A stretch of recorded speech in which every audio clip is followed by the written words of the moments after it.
Good afternoon, everyone. It's Anne Sinclair from Digestive Detective. Today we're going to do a case study and a wrap-up from diverticulitis, so if you've been following along at home.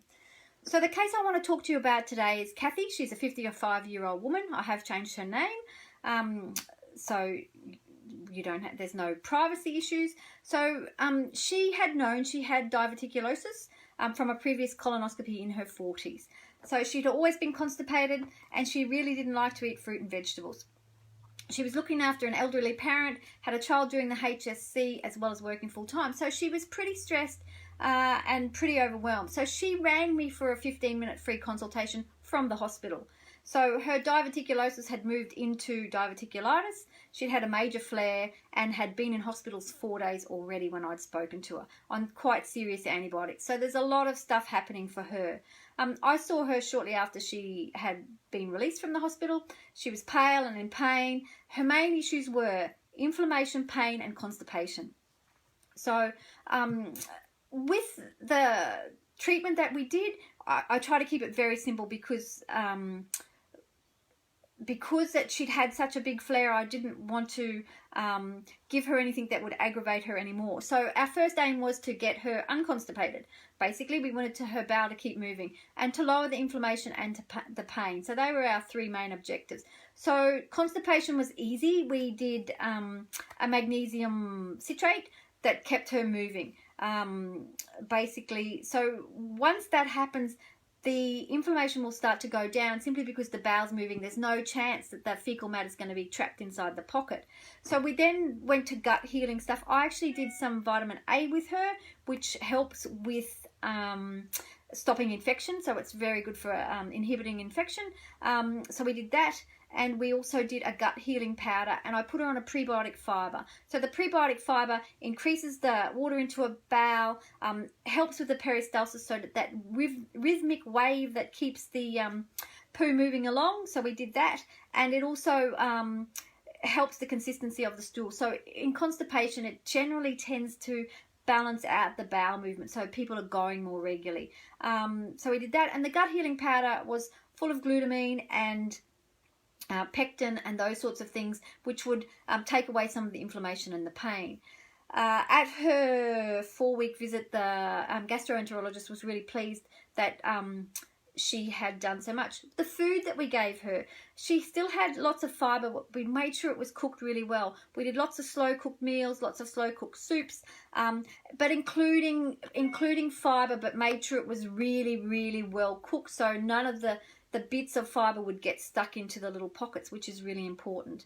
And as that heals over a longer period of time, you can then go back to a normal diet with fibre, but you need to make sure that you're processing it well and that you're still not in constipation and stuff like that. So a really good outcome. So she's due to go for another colonoscopy soon. So I'm sure the prognosis will be really good for her. So she just needs to be mindful of the stress she's under, the food she's eating, and how well her bowel's moving.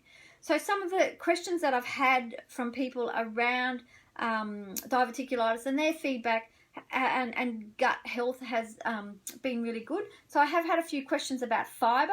How can I get enough fibre in my diet?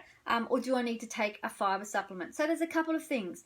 An apple a day really does keep the doctor away. Stewed apples are one of my favourite things to recommend for people because it's got prebiotic fibres in it, it's got pectin in it, and it's got lots of fibre in it. So to get one apple has about 4 grams of fibre. So for a woman to get their intake of fibre for the day, in terms of apples, you'd have to eat about 6 apples, which is a lot. So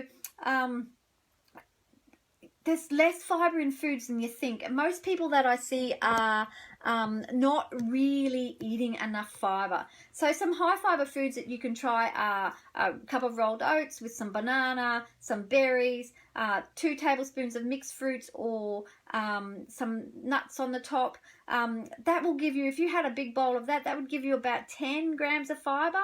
A stir fry with tofu, 2 cups of mixed veg, a half a cup of brown rice, that will give you about 7 grams depending on your choice of veg. So it can be really difficult to reach the 28 to 34 grams of fibre. So from a clinical perspective, I may supplement with a combination of soluble and insoluble fibres. So Insoluble fibre has been found to be really good for constipation in clinical trials. And the most commonly thought of fibre is psyllium, which is actually a soluble fibre. And this psyllium's not for everyone, so it's worth trying that out.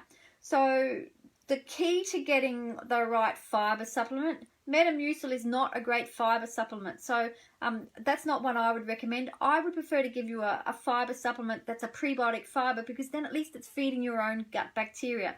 Whereas psyllium is Metamucil, and that's just irritating the lining of your gut.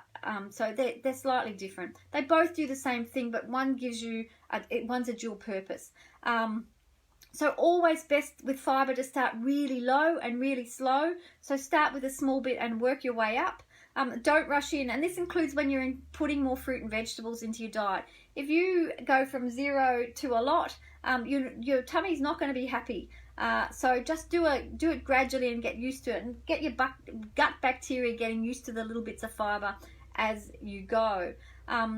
So hope you've enjoyed this week on diverticulitis. Don't forget to drop me a line on Instagram or Facebook if you have any general questions. And if you're wanting to go a bit deeper, book in for a free 15-minute. I'm happy to tell you where you can go next. I'm always happy to tell people where to go, but I'll give you some ideas of what you should do and what's your next steps. And I look forward to seeing you next week. Have a great weekend, everybody. Bye.